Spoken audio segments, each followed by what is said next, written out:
Breaking news from the stadium tonight as an anonymous fan foot the bill for 55,000 hot dogs, bringing that sweet tubed meat to everyone in attendance. Free dogs! Yeah! 55,000 hot dogs? What does that even cost?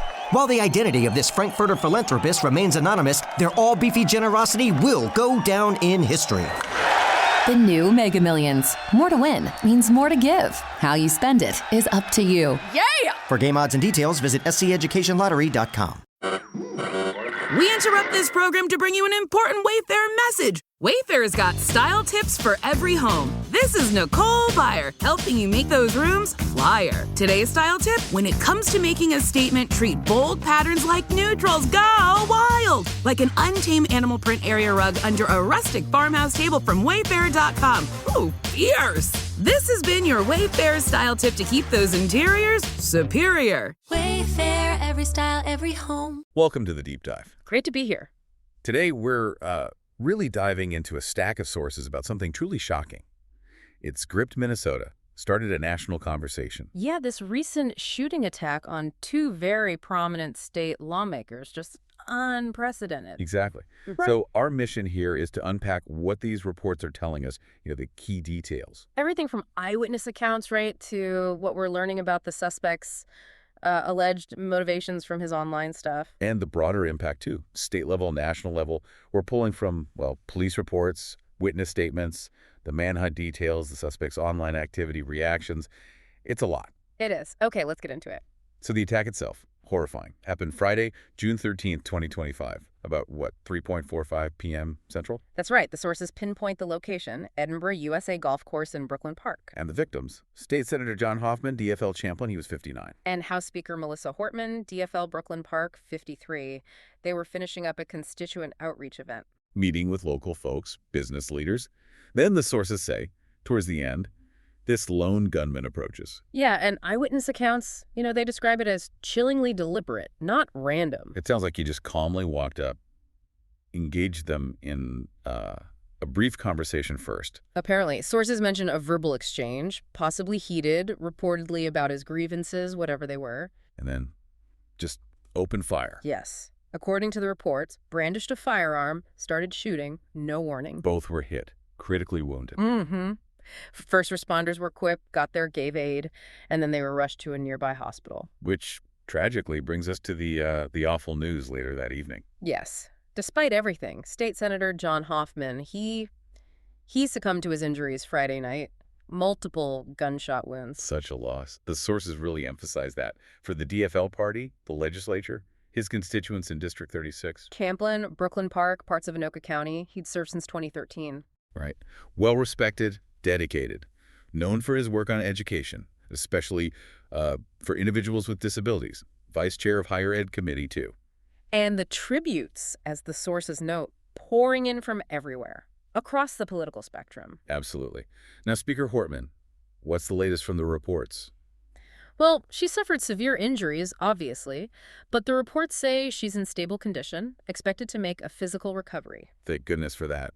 Though the emotional, the psychological toll, unimaginable. Absolutely. For her, her family, her husband Mark, the reports say, has been right there with her. And we have to mention the source that highlight this too, the heroism of that off-duty officer. Right. Unnamed, but happened to be at the golf course, immediately engaged the shooter. Disrupted the attack, forced him to flee. Authorities think that action was critical. It very likely prevented more casualties. Absolutely crucial. So attention then turns immediately, right? Who did this? Exactly. And the Minnesota BCA, the Bureau of Criminal Apprehension, they moved fast. Identified him as Vance Luther Bolter. Vance Luther Bolter. 52 years old, resident of Green Isle, Minnesota. That's Sibley County. Correct. Sources also mention ties to Onamia, maybe other rural spots. And his background. The reports say initially not a significant violent criminal record. Seems that way, but they're digging deep now, scrutinizing everything, looking for any patterns, any escalation of extremism they might have missed before. Which leads us to motive. Law enforcement hasn't definitively stated one yet. No, not officially, but the preliminary findings, especially looking at his online stuff, his digital footprint. Yeah. What are the sources saying there? It strongly points towards extreme anti-government, anti-establishment views. That seems to be the driving force. And this is where it gets, really specific according to the sources. His social media, online forums. A pattern. Increasingly aggressive, vitriolic rhetoric. And not just general anger, right? Yeah. Targeted. Exactly. Explicitly targeting Democrats, including Senator Hoffman and Speaker Hortman by name, apparently, and DFL policies in Minnesota. Wow. Do the sources give examples of the language he used? They do. Things like tyranny, government overreach, socialist agendas. There were calls for patriot action against perceived threats. Patriot action. Okay. Yeah. And investigators looking for a manifesto or anything like that. Yes. Actively searching for any other written declarations that could shed more light on his intent. Now, there was some initial noise, maybe confusion, about his political leanings. Right. Some early reports tried to link him to, quote, left-wing extremist groups. But the sources we have are clear on this. Overwhelmingly clear, yes. The evidence from his online presence points strongly, consistently, to far-right, anti-government, anti-establishment ideology. So no credible link to mainstream Democratic groups at all. None whatsoever, according to the reports. His digital trail suggests a progressive radicalization, but within that anti-government sphere, often fueled by conspiracy theories, deep distrust of the system. Okay. Understanding that seems crucial for law enforcement, figuring out the why and maybe his next moves. Absolutely. Which brings us to the manhunt. Launched immediately. Extensive, urgent, across multiple counties. Huge effort.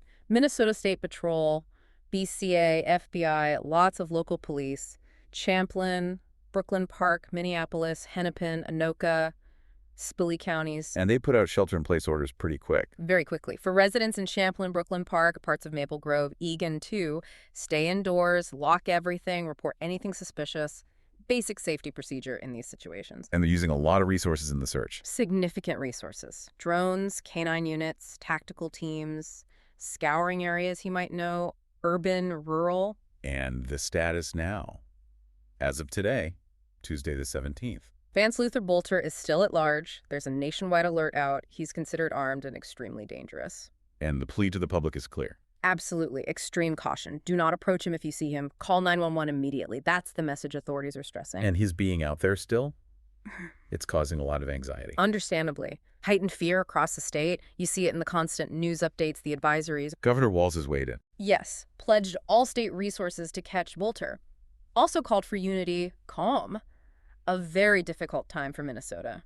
So, pulling back, looking at the bigger picture from these sources, what's the significance of this event? Well, the consensus in the reports is that this is just unprecedented. Targeted political violence like this in recent Minnesota history, it's sent shockwaves. Statewide, definitely, but resonating nationally, too. Oh, absolutely. And it really throws that dangerous trajectory of political polarization, violent extremism into sharp relief. Something the sources discuss a lot. Yeah. Lawmakers, analysts, commentators. Yeah, across different platforms, ABC News, NPR, even the New York Post are mentioned. Grave concerns that the rhetoric, especially online in partisan media, that it contributes to an environment where this kind of thing becomes, well, more likely, seen as justified by some. Exactly. It creates a space for radicalization. The sources show a range of reactions, too. Well, they mention Fox News commentator Jack Brewer calling for examining rhetoric on all sides, needing de-escalation. Secretary of Homeland Security Kristi Noem condemned the violence. Though some sources noted her language was seen by some as politically charged itself. Right. And Senator Amy Klobuchar expressing sorrow, but also emphasizing the need to address the root causes of the violence and division. So it's sparking a necessary, if uncomfortable, conversation across the board. Definitely. And immediately you see discussions about lawmaker safety, security protocol. Especially for state and local officials, right? They're often much more accessible. Exactly. And the reports document growing calls now for more funding, better security measures. It brings back bad memories, doesn't it? The sources mention comparisons. Yeah, the shooting of Congresswoman Gabby Giffords in 2011 is mentioned. It feeds into broader concerns about just the safety climate for anyone in public service now. And back in Minnesota, how's the state government responding? The legislature suspended non-essential activities. Indefinitely. Time for mourning Senator Hoffman, supporting Speaker Hortman. And the tributes for Hoffman, they just keep coming. Consistently remembered as dedicated, a good colleague. Yes, and Speaker Hortman, she's a powerful figure, leader of the House DFL. The sources are portraying her now as sort of a symbol of resilience for the state. Her recovery, her eventual return, it will carry a lot of weight. Huge symbolic weight, yeah. for everyone trying to process this. Ultimately, the sources really frame this as part of that larger national conversation. State of democracy, role of extreme rhetoric. Civil discourse. How do we even maintain that? Publications like the Wall Street Journal are analyzing the implications, election cycle, political stability. It raises those tough questions, doesn't it? The line between legitimate protest, free speech, and incitement. It really does. Where is that line? So, looking back at everything the sources showed us today. Key points. The tragic loss of Senator Hoffman. Speaker Hortman severely wounded, recovering. The ongoing manhunt for Vance Bolter tied to that anti-government extremism. Revealed by his online trail. And it's all a stark reminder, isn't it? The dangers of political violence, toxic rhetoric. Absolutely. And the sources really underscore that need for de-escalation, peaceful engagement, trying to address the root causes of radicalization. A nationwide effort, really. It has to be. And there's that final tension you see running through the reports. Between accessibility and safety. Exactly. Public servants need to be accessible. That's democracy. But the threats are increasing in this polarized time. So that leaves you, the listener, with something to think about based on these sources. How do we, as a society, actually navigate that essential balance between keeping our elected officials accessible and keeping them safe? Having a life scholarship and being able to afford to go to college made me feel inspired to go. When I got a life scholarship, it was such a relief. I knew that I wanted to have an impact. Having a life scholarship through the SC Education Lottery was huge. It gave me the opportunity to make that impact right here at home. The South Carolina Education Lottery. A better you, a better us, a better South Carolina. Visit sceducationlottery.com/betteryou.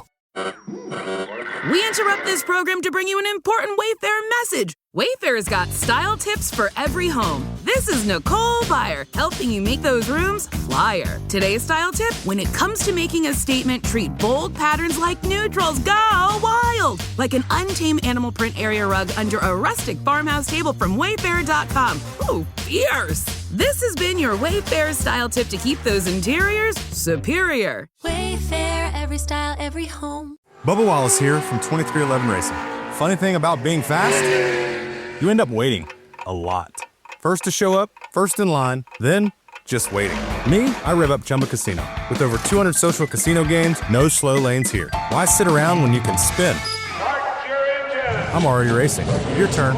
Play for free at ChumbaCasino.com. Let's Chumba. Sponsored by Chumba Casino. No purchase necessary. VGW Group. Void where prohibited by law. 21 plus. Terms and conditions apply.